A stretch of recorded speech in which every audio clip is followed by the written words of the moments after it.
वैसे तो नवग्रह बाधा निवारण के लिए हम नवग्रहों के मंत्र का जप करते हैं, उनकी कारक वस्तुओं का दान करते हैं और उनके कारक देवता और देवी की पूजा उपासना करते हैं। लेकिन यदि आप शक्ति साधक हैं अथवा आपका लग्न शनि, शुक्र अथवा बुध ग्रहों की राशियां अर्थात वृषभ, मिथुन, कन्या, तुला, मकर अथवा कुंभ राशि है, तो ऐसी स्थिति में आपको 10 महाविद्या यानी कि देवी के विशिष्ट स्वरूपों की उपासना से नवग्रह बाधा निवारण करना श्रेष्ठ रहेगा।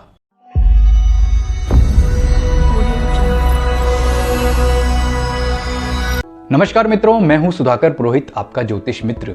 ज्योतिष डिविनेशन में आपका स्वागत है। इस वीडियो में हम बात करेंगे 10 महाविद्या उपासना से ग्रह बाधा निवारण की। यह जानकारी आपके लिए तब और अधिक महत्वपूर्ण है जब आप शक्ति उपासना करते हैं अथवा आप पूर्वी भारत क्षेत्र से हैं, क्योंकि अगर आप शक्ति उपासना करते हैं तो 10 महाविद्या की उपासना से नवग्रह बाधा निवारण आपके लिए बहुत ही अनुकूल रहेगा। तो इस पूरी जानकारी को जानने के लिए ये पूरा वीडियो देखिए और अभी तक आपने हमारा चैनल ज्योतिष डिविनेशन सब्सक्राइब नहीं किया है तो अवश्य कर लीजिए और नोटिफिकेशन के लिए बेल आइकन को भी क्लिक कर लीजिए। मित्रों, 10 महाविद्या 10 देवियों के विशिष्ट स्वरूप हैं। 10 महाविद्या का अर्थ है 10 मतलब 10 की संख्या और विद्या का मतलब होता है, विद धातु से यह शब्द बना है, इसका मतलब होता है जानना। यानी कि सृष्टि के विशिष्ट स्वरूप और रहस्यों को जानने के लिए हम 10 महाविद्या की उपासना करते हैं। ये 10 महाविद्याएं अर्थात 10 देवियों के विशिष्ट स्वरूप हमें प्रकृति के विशिष्ट रहस्यों को बताती है। ये 10 महाविद्याएं कौन कौन सी हैं? पहली महाकाली, महातारा, बाला त्रिपुर सुंदरी, माँ भुवनेश्वरी, माँ छिन्नमस्ता, माँ बगलामुखी, माँ कमला, माँ मातंगी, माँ धूमावती और माँ त्रिपुर भैरवी। तो ये जो 10 देवियों के विशिष्ट स्वरूप है, इनकी उपासना भारत के अनेक अलग अलग भागों में की जाती है। लेकिन नवग्रह बाधा यानी कि सूर्यादि जो ग्रह हैं, उनके नकारात्मक फलों को अनुकूल करने के लिए भी 10 महाविद्या की उपासना, अलग अलग ग्रह के लिए अलग अलग महाविद्या की उपासना की जाती है। तो हम ग्रह के अनुसार आपको किस महाविद्या की उपासना करनी चाहिए यह बताते हैं। सबसे पहले सूर्य ग्रह के लिए माँ बाला त्रिपुर सुंदरी की उपासना श्रेष्ठ होती है। वैसे मैं आपको बता दूं कि माँ बाला त्रिपुर सुंदरी श्री विद्या यानी कि जो श्री कुल की प्रमुख देवी हैं। यदि आपकी जन्म पत्रिका में सूर्य नकारात्मक स्थिति में है तो उसे अनुकूल करने के लिए आपको बाला त्रिपुर सुंदरी की उपासना करना श्रेष्ठ रहेगा। इनकी उपासना से राजनीतिक बड़े पद की प्राप्ति और सरकारी नौकरी और जैसे अनेक प्रकार के विशिष्ट लाभ भी होते हैं और यश की प्राप्ति भी होती है। चंद्रमा की अनुकूलता के लिए माँ कमला अर्थात लक्ष्मी जी की उपासना श्रेष्ठ मानी गई है। यह 10 महाविद्याओं का एक स्वरूप है। यदि आपकी जन्म पत्रिका में चंद्रमा नकारात्मक है तो ऐसी स्थिति में आपको माँ लक्ष्मी की पूजा उपासना, उनके मंत्र जप, स्तोत्र पाठ इत्यादि करना शुभ होगा।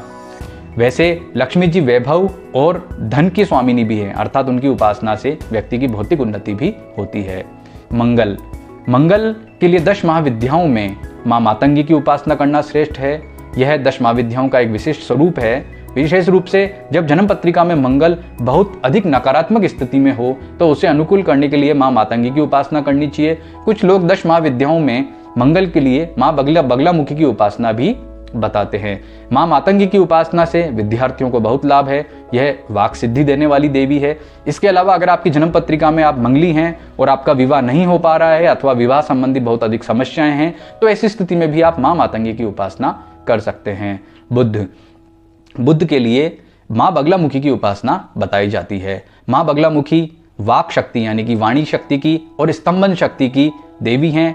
इनकी उपासना से विवेक हमें मिलता है और जो हमारे शत्रु हैं वे हम पर हावी नहीं हो पाते हैं, हमें नुकसान नहीं पहुंचा पाते हैं और मुकदमे इत्यादि में भी हमें विजय प्राप्त होती है। अगर हम जन्म पत्रिका में बुध प्रतिकूल स्थिति में हैं तो ऐसी स्थिति में आपको माँ बगलामुखी की उपासना से बहुत लाभ होगा। गुरु यदि आपकी जन्म पत्रिका में नकारात्मक स्थिति में है तो आपको माँ महातारा अर्थात जो उनकी उपासना आप करेंगे, ये 10 महाविद्याओं में द्वितीय जो है महाविद्या है, इनकी उपासना से बहुत लाभ होगा। महातारा को नील सरस्वती यानी कि देवी सरस्वती का स्वरूप भी माना जाता है। तो गुरु यदि नकारात्मक है तो महातारा की उपासना श्रेष्ठ रहेगी। यह ज्ञान की देवी है अर्थात इनकी उपासना से व्यक्ति में ज्ञान की वृद्धि होती है। शुक्र, यदि आपकी जन्म पत्रिका में शुक्र नकारात्मक स्थिति में है तो आपको माँ भुवनेश्वरी अर्थात जो 10 महाविद्याओं में चतुर्थ महाविद्या है उनकी उपासना करना श्रेष्ठ रहेगा। वैसे मैं आपको बता दूं कि माँ भुवनेश्वरी संपूर्ण ब्रह्मांड और ये जितने भी प्रकार के भौतिक सुख हैं और जो अन्न उत्पन्न हो रहा है, ये समझिए कि समस्त भुवन के वह स्वामिनी होने की वजह से भुवनेश्वरी कहलाती है। उन्हें राजराजेश्वरी भी कहा जाता है। तो उनकी उपासना से आपको समस्त वैभव और भौतिक सुखों की प्राप्ति तो होगी होगी, और जन्म पत्रिका में यदि शुक्र नकारात्मक है तो वह भी सकारात्मक होगा।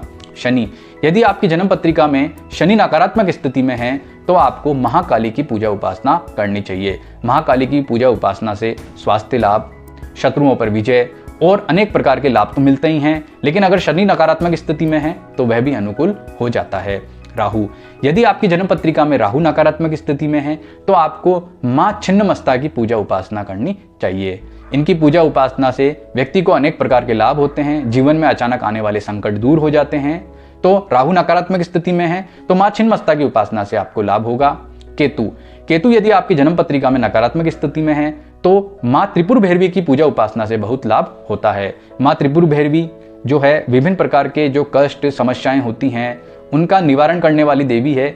अगर कोई व्यक्ति अपने गलत कर्म कर रहा है तो इन्हीं के कारण उन्हें इस प्रकार के कष्ट मिलते हैं। तो यदि केतु नकारात्मक स्थिति में है तो त्रिपुर भैरवी की पूजा उपासना करना श्रेष्ठ रहेगा। लेकिन ये पूजा उपासना आप करें कैसे, क्योंकि 10 महाविद्या उपासना गुरु और शिष्य परंपरा से आगे चलती है। इनके मंत्र आप जो शक्ति साधक है उन्हीं से प्राप्त करेंगे, जो इसके गुरु हैं उन्हीं से प्राप्त करेंगे, तभी इनकी उपासना कर सकते हैं। लेकिन एक सामान्य व्यक्ति इनकी चालीसा अथवा इनके 108 नाम मंत्रों से इन देवियों का अर्चन करेगा तो इससे बहुत लाभ होगा। तो आपकी जन्म पत्रिका में कोई ग्रह बहुत अधिक नकारात्मक स्थिति में है तो उस महाविद्या का चित्र अपने मंदिर में स्थापित कीजिए और उनका नित्य अर्चन कीजिए। यानी कि 108 नाम मंत्र बोल करके चावल पुष्प इत्यादि कोई भी वस्तु चढ़ा सकते हैं। इसके अतिरिक्त उनकी चालीसा का पाठ भी आप कर सकते हैं। 10 महाविद्याओं की चालीसा, 108 नाम मंत्र इत्यादि की जानकारी के लिए आप हमारे संस्थान की यह पुस्तक मंगवा सकते हैं। चूंकि इनकी उपासना से संबंधित तथ्य आसानी से प्राप्त नहीं होते हैं, तो अगर आप 10 महाविद्या उपासना के द्वारा नवग्रह पीड़ा मुक्ति चाहते हैं तो हमारे संस्थान से पुस्तक मंगवा लीजिए। इसमें 10 महाविद्याओं की चालीसा और 108 नाम मंत्रों का उल्लेख है।